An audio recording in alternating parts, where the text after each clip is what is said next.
साध संगत जी, प्रेम से कहना जी, धन निरंकार जी। साध संगत जी, दासी आशा करती है कि आप सभी महापुरुष अपने अपने घरों में स्वस्थ होंगे। साध संगत जी, दासी आप जी के सामने फिर से एक नई प्रेरणादायक कहानी लेकर के आई है। आशा करती हूँ कि आप जी संतों महापुरुषों को जरूर पसंद आएगी। यदि हम प्रयास करते रहेंगे तो सफलता जरूर मिलेगी। तो आओ चलते हैं इस कहानी की ओर। अध्यापक महोदय विद्यार्थियों से सबक सुन रहे थे। जिन विद्यार्थियों को सबक याद होता, अध्यापक महोदय उन्हें शाबाशी देते। जिन्हें सबक याद न होता, उन्हें सजा मिलती। जब बालक बोपदेव का नंबर आया तो वह रोजाना की तरह मुंह बनाकर खड़ा हो गया। उसको बुत की तरह खड़ा देखकर अध्यापक महोदय को बहुत गुस्सा आया। हर रोज की तरह उस दिन भी उस बच्चे को अध्यापक महोदय की ताड़ना का शिकार बनना पड़ा। उस दिन पाठशाला से वापिस आते समय बालक बोपदेव का मन बहुत व्यथित था। उसकी यादाश्त बहुत कमजोर थी। उसकी मन बुद्धि अध्यापकों की बातें न समझ पाती थी। इस कारण रोजाना ही उसे अध्यापकों और अपने सहपाठियों के बीच उपहास का पात्र बनना पड़ता था। वह रोज रोज इस ताड़ना से तंग आ गया था। उसने पाठशाला से वापस लौटते हुए निश्चय किया, पढ़ाई मेरे बस की नहीं, मुझे कोई दूसरा काम देख लेना चाहिए। यह निश्चय करने के बाद बालक बोपदेव किसी अन्य काम की तलाश में निकल पड़ा। लेकिन यहाँ भी उसका सामना निराशा से ही हुआ। उसे कोई दूसरा काम ही नहीं मिल पाया। एक दिन भूख से तराश वह एक कुएं के पास पहुंचा। अचानक उसकी निगाह कुएं की जगह पर जाकर टिक गई। वह ये देखकर हैरान हुआ कि कुएं का पत्थर कुछ घिसा हुआ था।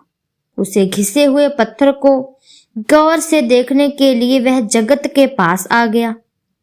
उसे समझ में नहीं आ रहा था कि वह पत्थर किस कारण से इतना घिस गया था। तभी वहां एक आदमी पानी भरने के लिए पहुंचा। उसने रस्सी से बाल्टी को बांधकर लटकाया। बालक बोपदेव उसी ओर देखता रहा। उसने देखा कि जब रस्सी ऊपर या नीचे जाती है तो पत्थर में घिसे हुए स्थान पर रस्सी की रगड़ पड़ती है। उसको यह समझते देर न लगी कि वह पत्थर उस रस्सी की रगड़ से ही घिसा था। यह देखने के साथ ही उसके मस्तिष्क में एक क्रांतिकारी विचार उठा। उसने सोचा, सन की कोमल रस्सी की लगातार रगड़ से यदि कठोर पत्थर घिस सकता है तो क्या निरंतर अभ्यास करने से मैं पढ़ नहीं सकता? क्या इस प्रकार मेरी मंद बुद्धि जागृत नहीं हो सकती? उसे अपने अंदर से ही उत्तर मिल गया। हो सकता है, अवश्य हो सकता है। मैं भी पढ़ लिख कर विद्वान बन सकता हूँ। इस विचार के आते ही उसने अपने अद्भुत शक्ति का अनुभव किया। उसे लगा कि मेरे अंदर कुछ एक ऐसी अद्भुत शक्ति उत्पन्न हुई है जिसे मैं पहले जागृत नहीं कर पा रहा था, लेकिन अब वो जागृत हो चुकी है। विश्वास के उपजते ही हीन भावना समाप्त हो गई। बालक बोपदेव वापिस गांव लौट आया और उसने नियमित रूप से पाठशाला जाना शुरू कर दिया। आत्मविश्वास अभ्यास के द्वारा वह सभी परीक्षाओं में सफल होता गया। यही बालक आगे चलकर संस्कृत के महापंडित, महावकारण तथा आचार्य बोपदेव के नाम से प्रसिद्ध हुआ। इसीलिए कहा भी जाता है कि करत करत अभ्यास के जड़मति होत सुजान, रस्सी आवत जावत ते सिल पर पड़त निशान। इसका मतलब ये है कि यदि हम अभ्यास करते रहेंगे तो जड़मति जो मंद बुद्धि होता है वह भी सुजान बन सकता है, वह भी विद्वान बन सकता है। जैसे कि उस कुएं पर रस्सी से उस पत्थर पर निशान पड़े हैं, उसी तरह हम भी ऐसे ही घिस घिस कर विद्वान बन सकते हैं। इसीलिए साथ संगत जी, जिंदगी में हार नहीं माननी चाहिए। सबके पास दिमाग होता है, लेकिन मेन कारण है कि उसे यूज कोई कोई करता है, और जो यूज कर जाता है वह जिंदगी में आगे निकल जाता है, और जो यूज नहीं कर पाता, जो सोचते हैं कि हमारे पास इतना दिमाग कहाँ कि हम ये काम कर जाएं, ये गलत फहमी होती है। ऐसा कुछ नहीं होता। भगवान ने सबको एक जैसा दिमाग दिया है।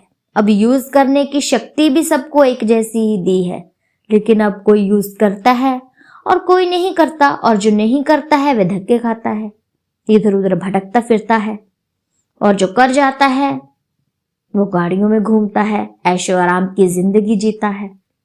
इसीलिए सासंगत जी, तभी तो कहते हैं समझ और समय एक साथ आ जाए तो जिंदगी में नजारे ही नजारे हैं, प्रेम ही प्रेम है, प्यार ही प्यार है।